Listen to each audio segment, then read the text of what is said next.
فجر کی نماز چھوڑنے کے 5 بڑے بڑے نقصانات ہیں جس کے بارے میں آپ کو آج بتاؤں گا، اور افسوس یہ ہے کہ ہم ان نقصانات کو جانتے ہیں، سمجھتے ہیں، لیکن اس کا حل اور اس کا علاج ان جگہوں سے تلاش کر رہے ہوتے ہیں جن سے کبھی ان کا حل مل ہی نہیں سکتا ہے۔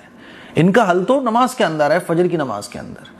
تو فجر کی نماز چھوڑنے کا ایک بڑا نقصان ہے کہ یہ منافقت کی نشانی ہے۔ اللہ کے نبی صلی اللہ علیہ وسلم کا ارشاد ہے کہ منافقوں پر فجر کی نماز اور عشاء کی نماز بہت بھاری ہوتی ہے، کیونکہ ان کے دل میں اللہ اور اللہ کے رسول کی محبت تو ہوتی نہیں ہے، وہ تو دنیاوی فائدے کے لیے اپنے آپ کو مسلمان بن کر ظاہر کر رہے ہوتے ہیں۔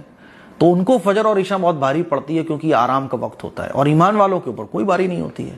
اب اندازہ کیجئے کہ جب منافقت کی یہ نشانی ہے تو منافقت کے اوپر جو اللہ کی پھٹکار اور اللہ کی طرف سے جو عذاب اور نحوستیں برس رہی ہوتی ہیں تو وہ اثر ہمارے اوپر بھی آئے گا کہ نہیں آئے گا۔ تو بڑا نقصان نمبر 1 منافقت کی نشانی ہے فجر کی اور عشاء کی نماز چھوڑنا۔ نمبر 2 اللہ کی حفاظت سے محرومی۔ جو شخص فجر کی نماز پڑھتا ہے وہ اللہ کی حفاظت میں چلا جاتا ہے، اور جو شخص اللہ کی حفاظت میں ہوگا اس کے اوپر جادو کا اثر ہوگا؟ کالے نیلے پیلے جادوؤں کا کوئی اثر ہوگا؟ نہیں ہوگا نا۔ اور جو شخص فجر کی نماز چھوڑ دیتا ہے وہ اللہ کی حفاظت سے نکل جاتا ہے، اب کوئی بھی شیطان اس کو اچک سکتا ہے، کوئی بھی شیطان۔ نمبر 3 شیطان کا تسلط۔ حدیث میں آتا ہے کہ جو شخص فجر کی نماز چھوڑ دے اور صبح تک سوتا رہے تو شیطان اس کے کان میں پیشاب کر دیتا ہے۔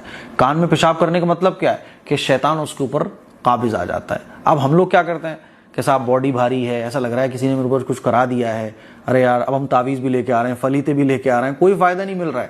حالانکہ اس کا حل تو فجر کی نماز میں ہے، اور آپ تلاش کر رہے ہو تعویذوں میں جا کے، کہاں سے حل ملے گا اس کا؟ ارے حل تو حل کی جگہ پہ ملے گا نا، فجر کی نماز پڑھو بھائی۔ کالے نیلے پیلے ہرے جتنے بھی طرح کے جادو ایک بھی نہیں ہوگا آپ کے اوپر۔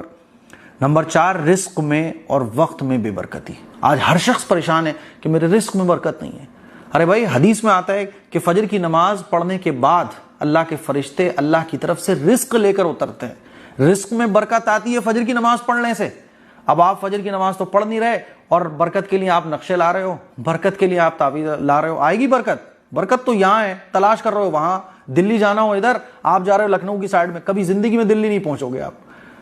فجر کی نماز پڑھو، برکت ملے گی۔ نمبر 5 سخت گناہ کی بات ہے۔ اللہ کے نبی صلی اللہ علیہ وسلم کا ارشاد ہے جس شخص نے جان بوجھ کر کوئی نماز چھوڑی اس نے کفر کیا۔ نماز چھوڑنے کی نحوست اور بے برکتی یہ ہے کہ اللہ کی طرف سے جو پھٹکار ہے، اللہ کی طرف سے جو عذاب ہے، اللہ کی طرف سے دنیا اور آخرت کی تمام رسوائیاں، تمام ناکامیاں، تمام ذلتیں، تمام مصیبتیں نماز چھوڑنے کے بدلے میں آتی ہیں۔ اور پھر فجر اور عشاء کی نماز یہ اللہ کو بہت پسند ہے۔ یہ 5 بڑے بڑے نقصانات ہیں جو فجر کی نماز چھوڑنے کے